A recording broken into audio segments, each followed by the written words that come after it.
For today's adventure, you're going to want a small tub full of water, a power supply, some cables, some strips of copper. Mine are a little dirty and looks like a little crystal-y too, because I've been using them already. Some nickel paint, goggles, and a respirator, something that you want to electroplate, and I'm using lime powder. You can use vinegar instead. I'm just using lime powder because it doesn't smell as bad. Alright, so I've got this part right here on these pliers. I've got the can. I'm just going to spray it.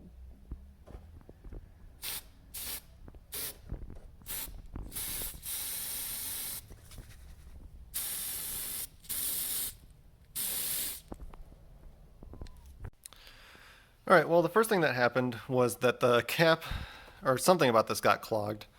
So that's a thing now. I found some gunk in here. With some isopropyl alcohol and a little bit of wire, I was able to unjam the clog. So this is what we have now. It's a little muppety, but there's still a lot of detail you can see, and so I guess now we gotta wait for it to dry out. All right, so I've got one of those super cheap pumps. I am going to attach some cables at the end so I can just plug it into a power supply. Well, as you can probably hear, it seems to be working. The noise keeps changing though, that's a little weird.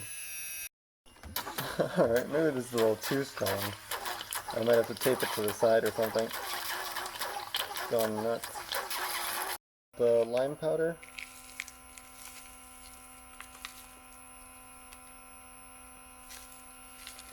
That seems good for now.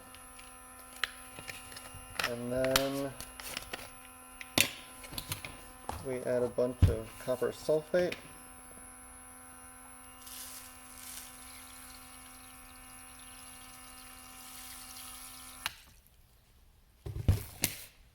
Uh-oh. Didn't seem to like that. So it still works, it's just that the crystal might have jammed the pump.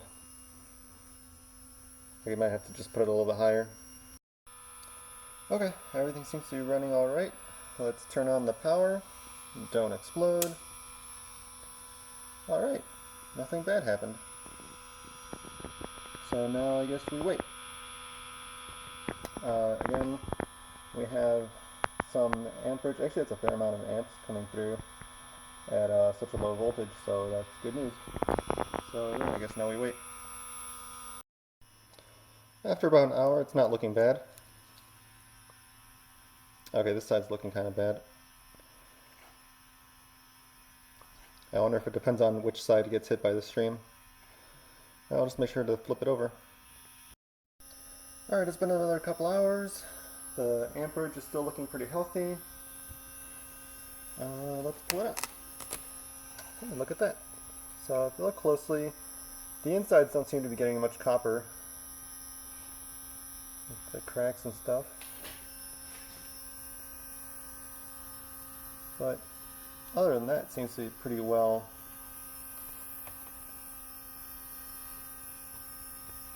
covered. I'm going to try moving where the electrode is and then putting it back in, and we'll see.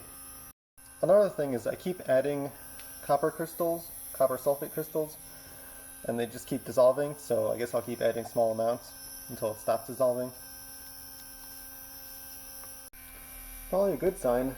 The amps are going up over time, which makes me think that there's more and more copper depositing and more copper area for new coppers to latch onto. Moment of truth though, will it polish or will it just get scraped off? Let's see. So I don't know if you can see it on camera, but it is polishing. I basically just polished the upper head over here, and it's a fair bit shinier than it used to be. Like for example, the legs are kind of sparkly with the crystals. And this one's almost like a smooth texture. Although it's kind of hard to tell with the rough 3D printed surface. I added some graphite powder paste to the places where I didn't get very good uh, electroplating. We'll see how well that works. So retouching it in graphite powder and then putting it back in helped a bit, but they're still kind of like on the inside. It's a little brown. I think I'll probably just touch it up with orange paint though. I don't think that's kind of hard to notice anyways, and I was going to polish that. So yeah, overall I'm pretty pleased. I'm probably going to leave them in there for a bit longer, see if they start electroforming at all. The weight hasn't really changed noticeably, but it's definitely polishable. And in some parts you can even polish and get crystals, which is kind of cool. So some takeaways. You need copper sulfate. It's like $20 for 5 pounds at Menards. You need a pump. And then there's things that like kind of help. It helps to have a power supply. I see a lot of people using like, batteries or whatever, but a power supply lets you like get the right amount of voltage on there and then max out your amps, because that way you don't have any bubbles. Um, Graphite powder and nickel spray paint work. I think graphite powder is cheaper. I was using like $30 a can nickel spray paint. Temperature, I've heard helps. I haven't tried it, but it makes sense. If I think of any other things, I'll put them down below.